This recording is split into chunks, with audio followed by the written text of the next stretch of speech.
coming out to LA was terrifying to me. It was just, what have you said to the audience about your origin? What can I talk about anything that they don't know? Oh, he ate a lot of burgers and fries, and he was weird and lanky. No, that's just genetics. Oh, okay. That's not about my we used to, for burgers and fries, you were a we freak. used to go to Johnny Rockets. Did we talk about this? And I had this very annoying running joke with him where I would tell the waitstaff it was his birthday every single time that we came so that they would come sing to him. Yeah, it's annoying. Very annoying. But I think all I have to tell people is that we came out here and we were very frugal. We were very hardworking. We did not have girlfriends. We shared one car. Yep. One apartment and one office. Wow. And according to my father, one towel. I don't know if that's true. No, it's true. It's true. And I'll tell you this. We had an apartment, which I pass every day because I live not far away on Barrington.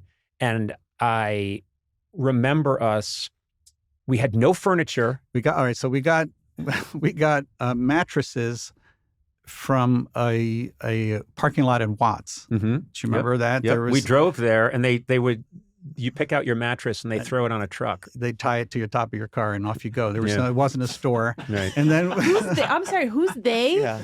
That's not important. I don't know. There was no warranty to this. It was just there was no tag on the mattresses, and it was wrapped in plastic, but it could easily have come from a dead person's apartment. I don't know. There was weird stains on them, bloody stains. And we had a subscription to the LA Times because it's very important to know what's going on in your community, and that used to pile up so fast that we built furniture out of it. We stacked our LA Times. We did not have a couch. No. We did not have furniture. So we knew we had to have a television. So we got a television. And I know what it was because my brother Neil tends to, let's say, hang on to things.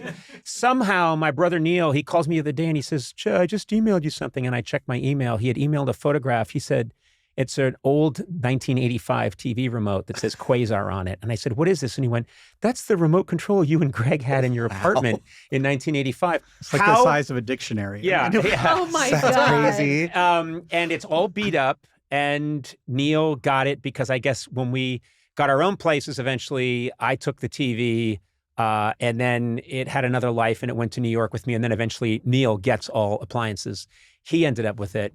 But the story that everyone needs to know is we shared a terrible car that we bought at like a junkyard near the airport. Rent-A-Wreck. There used to be a place you could rent cars, maybe still called Rent-A-Wreck. And when the wrecks got so wrecky that nobody would rent them, then they sold them. Oh my God. And it was a 1977 Isuzu Opel, which is a car that I think they made twice and then said, no more? No more. And you could see the ground in the back seat. There was a corrosion hole. Stop. And if you wanted to get rid of your litter, you could just drop it on. So we were this unit. We were locked in. We worked really hard at our job at not necessarily the news, but one of the things that was unusual is for young guys who are 22 and out in LA, we didn't drink.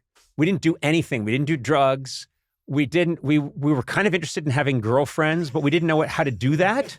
So I remember you went to like a Mrs. Fields and started chatting up the girl who worked at Mrs. Fields. And you were like, I'm doing pretty well with that. And then I had a second date with her. You had a second date. And so here's the best part of that. Greg comes to me because he had some success with the girl at working at Mrs. Fields. And he came back and he went, taking her out. And then he said, I need to speak to you. Can I have the car tomorrow? So he had to ask me if he could borrow the car. And I said, well, that's okay. And then I just stayed home with the TV, the Quasar, and watched the A-Team again. I don't know. But I don't know. It's just, this is very accurate. Yeah. It's not complimentary, but it's very accurate. Well, I mean, and then we had these, we were so worried that we were going to get into some kind of, what if the job dries up and we don't have money? And you were more of a taskmaster in a good way about, hey, we got to make sure we don't blow our money when we're out here on our paychecks.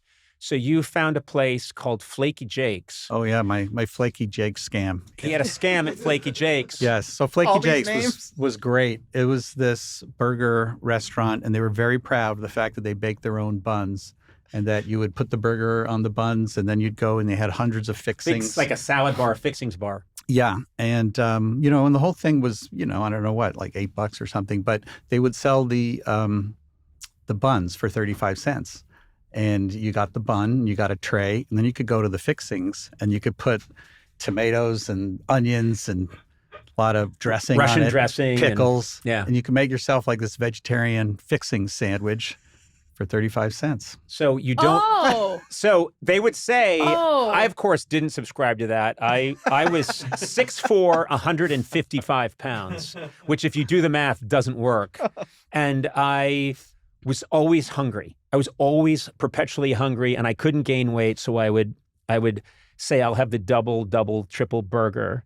And then they'd turn to Greg, and he'd be like, just the bun, thank you. And then he'd walk over to this thing, and he'd pile it mile high with free I don't stuff. have to take a God. bad job because I had the burger, Yeah. I want to have a little flexibility there. Yeah. And so, That's genius. yeah, so though. we're driving around. I'm just trying to paint a picture because Greg has gone on to be one of the most successful TV creators of all time. And it's just, no, it's true. And it's really fun for me to try to time travel and go back to, you had a kick once when you said, you had read an article that broccoli has all the amino acids you need. So you and I went and you filled bags with broccoli at the store, and we came home and we boiled it because that's supposed to be, or steamed it. And then we ate it with some fat-free butter substitute. Yeah. And you were chomping it down going, all the amino acids and for very little money. And I remember thinking, why did I pick this guy? Why didn't I pick a guy who was like, come on, let's do a few lines and then go to that strip club. You carpe diem. Yeah. There was no carpe diem with us. Yeah, it was Greg holding you back, right? Yeah, I'm the problem. Yeah. Thank you. Can you imagine? I had a t-shirt that said bikini inspector. There was not a nerd vibe in him at all. No, It was just me. This guy was supposed to go clubbing, and you held him back with your Look, burgers. they say that Leopold and Loeb, neither one of them would have killed if they were alone, but together they were lethal. And that's true of most murdering couples. Greg and I each made the other's nerd genes vibrate, and we both would get nerdier. I know, who knows? Maybe without you, he would have been like, going my to the God. strip clubs, and I don't know. Yeah. Having a burger. Yeah. I don't know. Having some real protein. I really want to run with that premise, but it doesn't feel right.